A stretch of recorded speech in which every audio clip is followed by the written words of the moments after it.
Saya setiap hari ngejus, kok tiba-tiba saya kena diabetes? Nanas ini kan tinggi gula. Tandanya dia tinggi gula apa? Kalau udah tinggi banget gulanya seperti ada. Maka kalau makan buah begini, dia jangan, supaya gulanya tidak naik. Makanya kalau 3 bulan berakan ini udah mulai stabil, disiplin gitu ya, kita nggak banyak berinteraksi sama dia, badan kita tuh akan reset lagi. Percaya deh, itu hal yang sederhana sekali kita bisa kerjakan.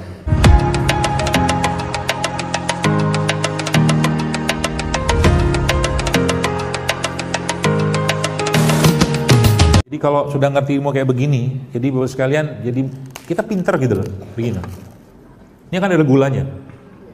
Bagaimana cara mendapatkan gula dengan sempurna, dengan seperfect-perfectnya gitu loh. Caranya gimana? Ya tentunya cari buah yang bagus, organik segala macam. Kalau ada, kalau nggak ketemu misalkan, ya udah makan langsung dari pohonnya. Kalau ada, petik makan.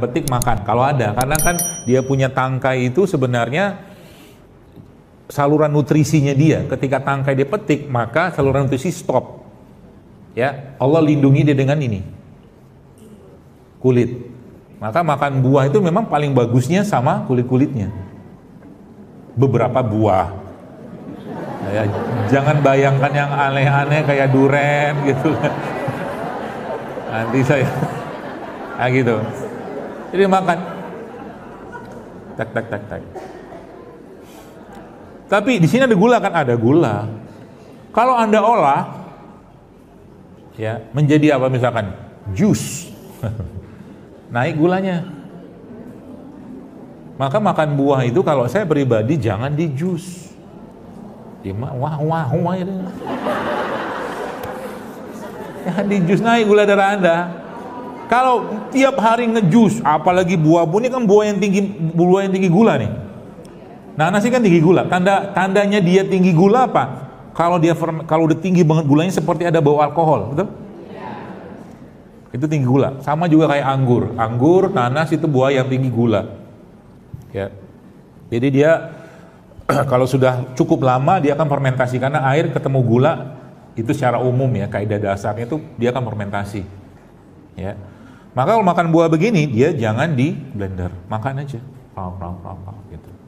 Ya. Jangan di jus juga. Supaya apa? Nanti tiap hari, kok saya tiap hari ngejus loh. Lihat, kalau Anda sudah mulai tahu ilmunya, Anda lihatinnya, mohon maaf ya, teman-teman kita, saudara kita yang jualan jus itu, semoga nggak ada yang jual di luar. Saya kadang-kadang isi begini tuh agak khawatir aja, ada yang jualan di luar. Tapi ada tapinya. Kalau belum tahu ilmunya nggak apa-apa, Anda beli aja, bagiin ke orang. Nggak apa-apa, orang kan nggak tahu. Udahlah begini nih, misalkan ya, nih, apa alpukat nih, apel, masukin dalam blenderan, air, gulanya berapa? Buahnya apel itu, anak-anak 1/4 ini loh, gula cairnya, udah cukup? Oh belum, biar sedap kasih kental manis. Saya setiap hari ngejus, kok tiba-tiba saya kena diabetes? Paham? Sederhana kan? Padahal saya hidup sehat loh, sebentar. Hidup sehatnya apa dulu? Gitu loh. Alpukat itu sehat, baik buat jantung, kata Dr. Zelo Akbar. Saya dengar kajiannya kok, saya minum alpukat tiap hari, makan alpukat. Di mana makannya? Belinya? Itu abang itu. Alpukatnya 3 kerok, setengah. Selebihnya apa?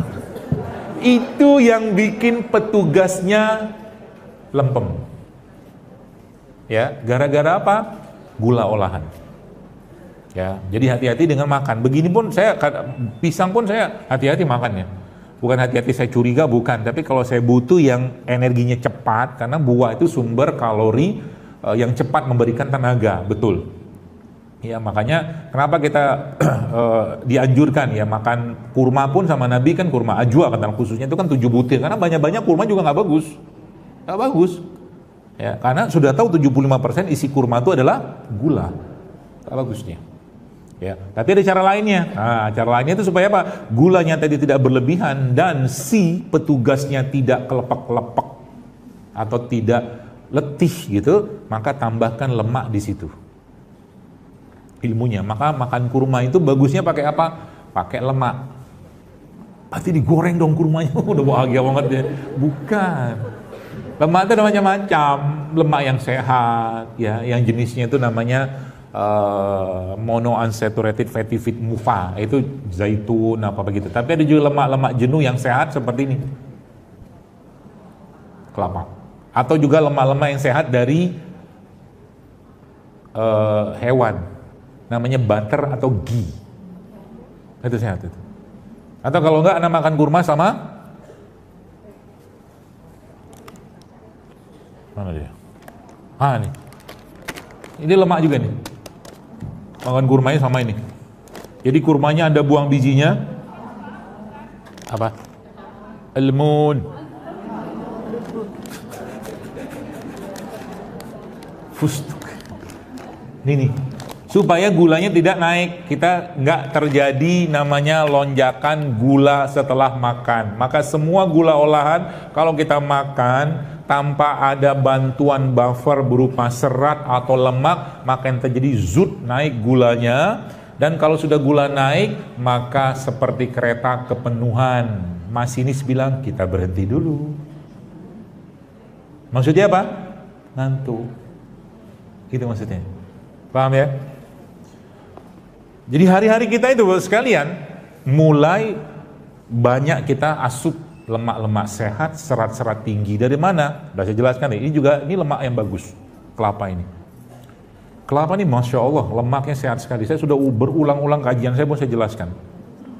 Ya, kelapa. Ada enggak ya?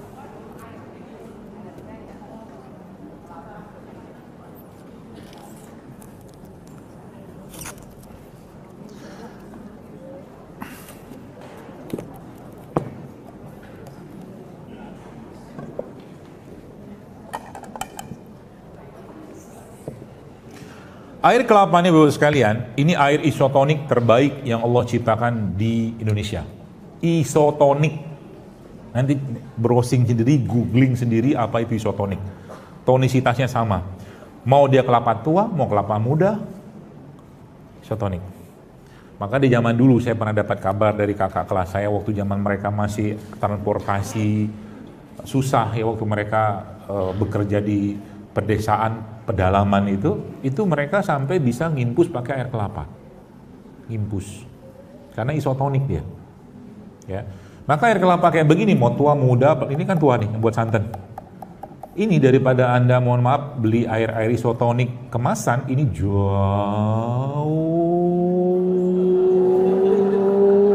lebih baik. Panjang jauhnya? Panjang. Jauh lebih baik. Ya. Tuh. Apalagi? Satu laginya apanya itu adalah, mana tadi dia? Nah ini dia, ininya dia.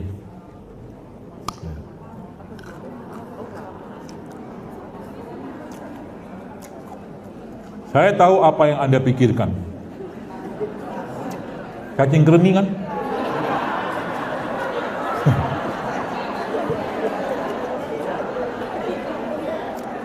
Mungkin sudah berpuluh-puluh kali kajian saya sampaikan bahwa nggak ada urusannya kelapa ini sama cacing kremi. Tolonglah jangan fitnah dia.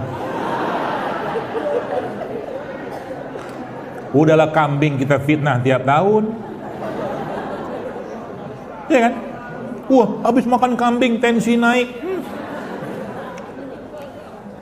Bukan karena kambingnya. Kambing baik-baik saja. Cara kita ngolahnya, garamnya juga sama. Maka saya sarankan kalau garam pun ganti dengan garam. Saya nggak sebut apa jenisnya, pokoknya garam non refinasi, itu aja pesan saya. Mau garam laut boleh, mau garam darat boleh, garam udara boleh. Pokoknya garam non refinasi. Sebab kalau garam biasa, contoh begini, biar paham istilah refinasi itu ya. Gini. Anggaplah ini air tebu. Air tebu isinya apa? Gula kan? Gula tinggi sekali, tapi Anda minum air tebu aman-aman aja sebenarnya. Bahkan kalau Anda diabetes sekalipun minum air tebu dalam jumlah yang tidak berlebihan, secukupnya, nggak masalah. Karena bahkan ada kandungan dalam air tebu itu yang justru bermanfaat juga buat orang diabetes. Itu ada datanya, baca aja. Setahu saya. Lalu, ini kan diapain sama pabrikan? Dipanaskan kan? Panaskan, jadi gumpal-gumpal segala macam. Kemudian dipecahkan lagi, akhirnya jadikan kristal-kristal, diputihkan lagi, dikasih anti-caking, anti-lengket. Nah itulah biang keroknya. Paham ya? Garam juga sama. Dari garam laut, bersihkan. Karena permintaannya kita yang kinclong, yang tidak lengket. Kan gitu kan? Ini saya belum cerita tentang ikan-ikanan loh ini. Gak usah cerita lah. Pusing saya kalau lihat makanan sekarang itu. Saya jujur termasuk yang tidak mau makan ikan apa tuh? Ikan ternak. Ikan ternak lah, apapun namanya. Ya, kalaupun cari ikan-ikan yang saya akan cari ikan yang pakannya jelas, atau kalau enggak dia ikan yang hidupnya liar. Gabus, apalagi baung. Ya, salmon pun itu banyak salmon yang diternak. Gak semua bagus. Paling aman apa? Ikan laut. Ikan laut paling aman. Ya. Kalau nggak makan ikan gimana? Ya nggak apa-apa. Makan tahu tempe juga bisa. Problem lagi kan? Tempe, kedelainya, aduh. Makanya ya Allah, kalau bukan karena rahmat Allah, mungkin pusing kita makan apa tiap hari itu. Ya. Makanya kadang-kadang saya mikir mungkin bisa jadi kita perlu baca doa makan itu kan bismillah gitu kan. Tapi mungkin kadang-kadang kita perlu baca juga bismillahirrahmanirrahim. Karena saking banyaknya bahan berbahaya pada makanan sekarang gitu loh. Ya. Baik, itu gula. Jadi paham ya refinasi itu ya. Itu biang keroknya salah satunya adalah gula-gula olahan tadi. Jadi kalau Anda sekarang membayangkan contoh tepung-tepungan termasuk ini nih ya, sorry. Ini nih, seratnya bagus. Nah, salah satu tipsnya sebenarnya paling mudah ya supaya misalkan oke, dokter saya belum bisa meninggalkan nasi. Saya nggak mempermasalahkan nasinya sebenarnya. Cuma nasinya kita sekarang itu beras ya. Itu sebagian besar seratnya hilang. Sebagian besar. Belum lagi kita bicara semprot-semprotannya belum. Nggak usah bicara itu lah. Nggak makan kita, pusing kita. Ya. Terus caranya gimana supaya nasi saya itu berserat? Paling gampang, ya Anda aja ini, parut kelapa ini, masukin ke dalam nasi. Berarti jadi nasi liwet dong, ya kan? Tapi masukinnya kapan? Masukinnya bukan pada saat ada airnya. Kebayang? Jadi nasi udah jadi, Anda parut, masukin ke dalam itu diaduk-aduk. Ya. Supaya tidak, nasi itu rice cooker itu sebenarnya masalah juga sebenarnya. Rice cooker. Anda tahu kenapa masalahnya kenapa? Semakin dipanaskan nasi berulang-ulang gulanya semakin naik. Masalah lagi kan? Jadi kebayang kalau orang makan satu piring tuh isinya nasi semua, lemas itu insulinnya. Pankreasnya lemas. Ya, kelepak-kelepak gitu. Itu yang pertama. Ya. Atau sekarang banyak beberapa produk-produk yang isi biji-bijian. Ya, saya nggak sebut mereknya apa. Yang itu bisa dimasukkan ke dalam nasi tadi. Itu sangat powerful untuk apa? Untuk mengurangi gula atau lonjakan gula. Ya, atau kalau enggak nasinya Anda campur dengan VCO. Tahu VCO? Ya. Jadi nasi itu campur sama VCO. Aduk. Ada lemaknya di situ sehingga nasinya tidak terlalu memberatkan. Dan mulai sekarang cobalah kurangi makan gula olahan. Nasinya dikurangi, banyakin lauk sayurnya, nasi kalau perlu aja. Bukan berarti dokter nih penganut diet tertentu enggak? Saya tidak penganut diet apapun. Makan aja. apalagi vegetarian. Nggak mungkin umat Islam vegetarian, karena kita harus makan kambing setiap tahun. Betul kan? Nabi kita makan kambing, jadi nggak ada ceritanya. Mau teori apapun, terserahlah. Nggak peduli, karena Nabi makan kambing. Patokan kita Nabi. Gitu ya. Itu beberapa caranya. Kemudian apa lagi yang kita bisa kerjakan supaya gula tadi tidak naik, ya, atau mungkin tidak terjadi lonjakan gula. Kan biaya karok udah tahu kan, ada nasi, kemudian tepung-tepungan. Jadi kalau Anda makan misalkan roti, tepung-tepungan itu contohnya bukan sembarang tepung ya, terigu yang saya maksud, terigu.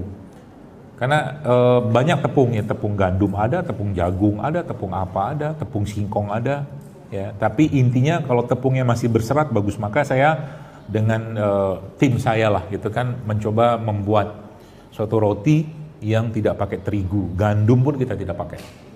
Jadi tepungnya masih berserat. Apa isinya? Ada mokaf, ada sagu aren, ada tepung beras, ada tepung sorghum. Jadi bahannya 4.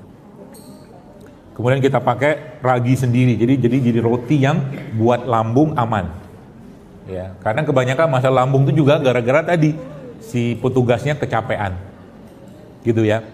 Nah, bisa dibuat, ya. Jadi kalau Anda sekarang sudah mulai membayangkan roti biasa, isinya apa itu? Gula semua kan? Tepung terigunya udah gula, plus ada gula di situ, plus pakai mentega. Mentega itu sehat nggak? Kalau lemaknya hewan oke. Masalah lemak-lemak sekarang banyak lemak nabati. Jadi margarin ya. Mentega itu kan dari lemak dari kelapa sawit.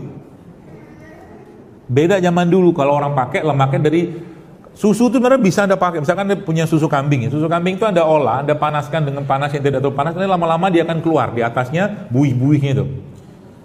Pernah nyobain? Itu bikin keju ya.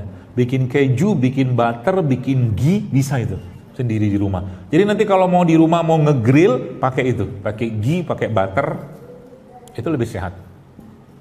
Anunya juga sama, tempat masaknya, ya tempat masaknya, jangan yang kita nanti jadi manusia logam. Jadi kadang-kadang kalau lihat orang makanan bikin nasi goreng tuh takut saya makan. Karena itu kan yang ada di atap kita kan, aluminium itu. Seng apa-apa gitu. Kan kalau makan nasi goreng kan pakai itu wajannya.